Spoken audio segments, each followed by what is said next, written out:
Hi, boys and girls. First, today I want to talk to you about figurative language. What you see on the screen is your figurative language handout, and you can find this right below where the link to the video is if you'd like to open it up. Um, I'm just going to talk to you about three types of figurative language. Now, remember, you can either be literal when you speak, like for instance, if you turned in your test and you got 100, and I said, "Hey, that's so great." Or let's say that I wanted to be sarcastic. I would not be being literal if perhaps you threw something across the room and I said, "That's just great."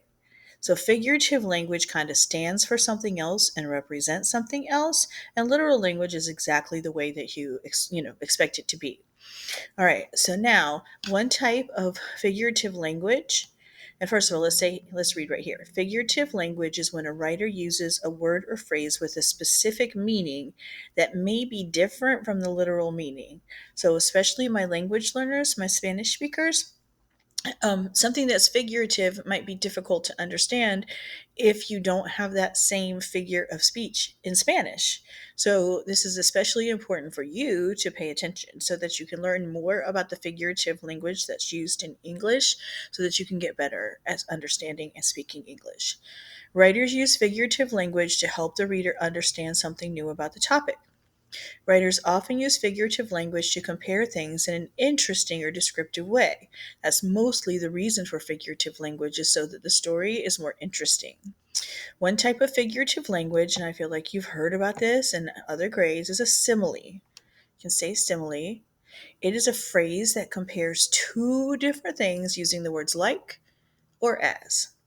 So here's an example. Like two peas in a pod. That means that you are very close because peas are inside of a little pod on a plant. And if you're all squished inside the pod, then that means you're really close to each other. And here, as big as an elephant. So you can either use the word like to compare in a simile, or you can use the word as to compare in a simile. Here, another type of figurative language is a metaphor. Now, we've studied metaphors, especially when we were reading Esperanza Rising. Remember, there was the river metaphor that went through the whole story with Esperanza and Miguel on different sides of the river. And the river was a metaphor that represented their social class and how they were how they were separated from each other by their class. All right, a phrase that describes something by comparing it to some other thing. And you don't have to use the word like or as, which is why they're not as obvious. So, for instance, America is a melting pot would be a metaphor because you're comparing America to a big pot of, like, say, crayons that all blend into each other. And that what that's referring to is the way that immigrants come into the country and learn American ways and all become a great big American family. All right, so America is a melting pot. You can also say he's a rat. And of course, if someone's a rat, that means they're a snitch.